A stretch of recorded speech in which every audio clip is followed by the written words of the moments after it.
Hello everyone, welcome to Talk That Talk. This is going to be a safe space where we are going to be talking about life experiences. This space between 20 and 30 is like a very difficult phase to be in, where we don't know, we get like confused on what to do, what not to do, if you're making the wrong choices.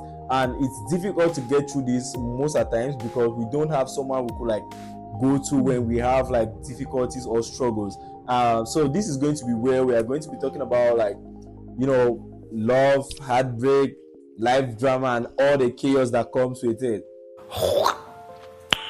Nice. So basically, the way this is going to go is people are going to send me their stories through email or whatever social media handle you can get a hold of, and I'm going to read it out and tell my 1 or 2 cents I have for this person. But the most important part is everyone in the comment section who has something or something better to advise these people. And we are going to be having some guests on the show who are going to be here live to like get their own advice or 2 or 5 cents to add up to anything I have to say. Let's get it, boys. Here we go. Boom, boom. We're going to be starting this off with a story of abuse, and I choose this particular story first because it's something that I feel like a lot of people go through, but not many people are bold enough or have someone that they can talk to. And I'm going to be reading this off my phone, and I'll post a screenshot. The screenshot should be showing right about now, which you can read along while we do so. So here goes the story. I've been with this guy 7 months, and honestly, I've never been happier. He's loyal and he makes me feel genuinely special, in bracket, gifts and all that. The only thing that ever really bothered me was his partying. He goes clubbing a lot and drinks more than I'm comfortable with. I get that we are in uni and we are young, but it's felt excessive. He's out almost every night, always with his friends, always drinking. So the other night, when he went out again, I got upset. I probably shouldn't have brought it up while he was already intoxicated, but I did. I started yelling. I told him to shut up because he sounded stupid, and yeah, I take accountability. That's not how you speak to someone you love. But then, in the middle of that heated moment, he slapped me hard, right across my face. I just froze because if you knew him, if you knew how sweet he usually is, you would understand why I was so shocked. This wasn't him, or at least it wasn't the him I thought I knew. I apologized. He apologized right away, immediately. He looked horrified, like he couldn't believe what he had just done. Since then, he's apologized a million times. He's promised to stop drinking, to change, to do whatever it takes if I'll just give him another chance. And here's the part I never thought I'd admit. I get it now. I never used to understand why women stayed in situations like this, why they stayed after someone hurt them. But now that I'm in it, it's so hard because I still love him, and because I don't even know if I would call it abuse. If I call it abuse, it was one time. So I keep making excuses. He was drunk, I provoked him, it was just one time, one mistake. But the truth is, I don't know anymore. Is it actually okay to stay with someone after something like this? So first things first, what I'm going to say before I get into it is, it's not your fault. I see you're trying to take accountability. Yeah, that's true, but the fact that you spoke to him, or whatever way you speak to someone, it's not like a go ahead for someone to put their hands on you. The way they react is solely on them. You said what you said and you own it, but the way they react is not because of what you said. There are a million ways to go about this, but they choose to put their hands on you. Before I get to say what I have to say about the whole situation, I'll have to listen from someone who has been in that situation, and they were not necessarily the victim, rather they were the abuser. And let's hear what they have to say. Good evening, listeners. I would not like to call myself the abuser though, but well, I'm not proud of what I did, but at times it's very important to put women in line I will not say hit a woman and send her to the hospital, but putting her on track is something we all should do. Yeah, you all will throw me for this, but I always prefer to be the sigma male in everything I do. I'm in control. I'm supposed to stay in control. I do everything. It's not like you do something that's too extravagant for me. I just demand your respect. So back to the topic of the day, the girl that got hit by her boyfriend because she tried advising him not to drink and all that. But there's something I want to say. What was your manner of approach? How did you get to him? Does it even matter? It does. It does. You will not come to a guy when he's drunk and try to tell him not to drink. We all know how the world is. It's very cruel to men. Like, a man will not choose to drink every day if he does not have problems. There are people who just I will not say take alcohol as your way out. No, don't do that. But if alcohol helps you escape reality, then you should. So on my side of this whole scenario, yeah, I hit my girl once.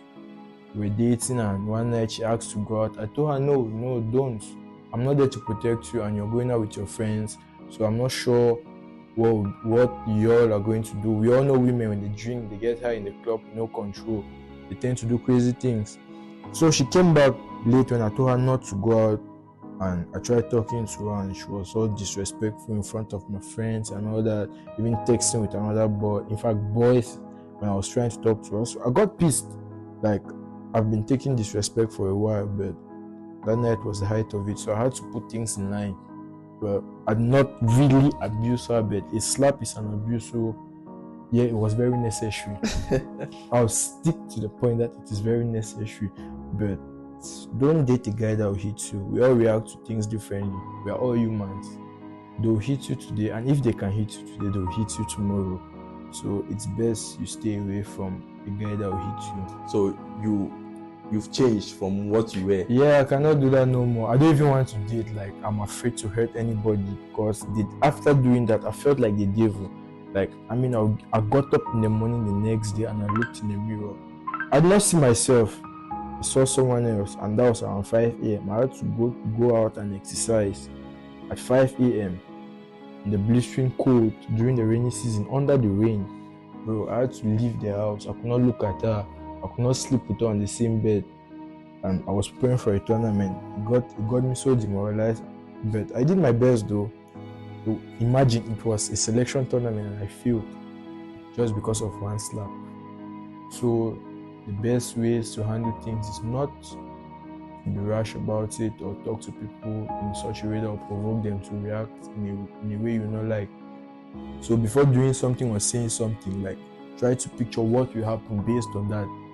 We all are advised or are obliged to take accountability for the things we do, but don't push people to the extent of them losing their self-control, because we are humans at the end of the day.